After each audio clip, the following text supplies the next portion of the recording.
Breaking news out of the United States this morning. A House report is condemning both Boeing and the Federal Aviation Administration, the FAA, for the two fatal plane crashes involving Boeing's 737 MAX jets. The first in Indonesia in 2018 and then in Ethiopia last year. Everyone on board both flights was killed, 346 people in total. 18 Canadians were involved in the Ethiopian Airlines crash. The 737 MAX was grounded worldwide. House members have been investigating for 18 months, and their report says all of those deaths, the 346 deaths, could have been avoided. Senior Washington editor Lindsay Duncombe is here with the details of what was a very damning report. Lindsay?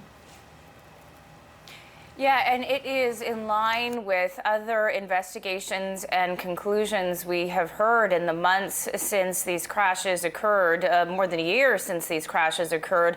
But that doesn't make these words any less scathing. Here are how the report lays it out clearly. It says the MAX crashes were not a result of a singular failure, technical mistake, or mismanaged event.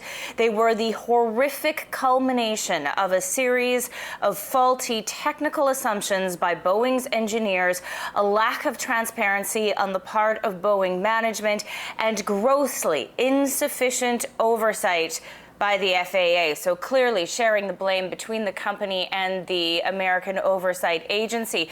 There are 5 things that the report says went wrong with these two crashes. Lion Air from Jakarta, as well as the Ethiopian Airlines crash leaving out of Addis Ababa. And it said that there were faulty assumptions about MCAS. That's the software we have heard so much about, that under certain conditions would have the airplane nosedive, and that is something that the report says there were faulty assumptions made, and that pilots didn't even know that the software necessarily existed, and the manufacturer Boeing was saying that they should have been able to deal with problems as they came up.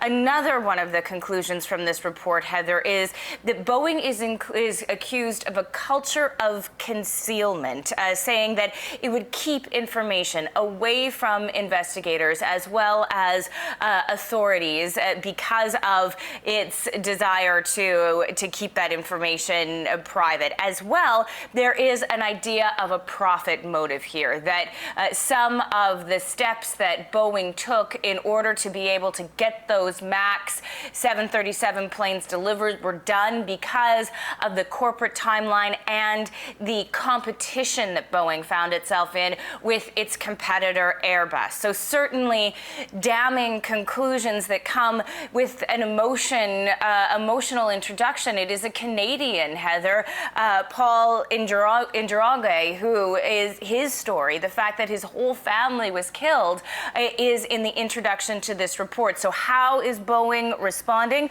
They have put out a statement about this, saying we have learned many hard lessons as a company from the accidents and from the mistakes we have made. We have made fundamental changes to our company as a result and look for ways to continue to improve. Lindsay Duncombe, thank you, our senior Washington editor.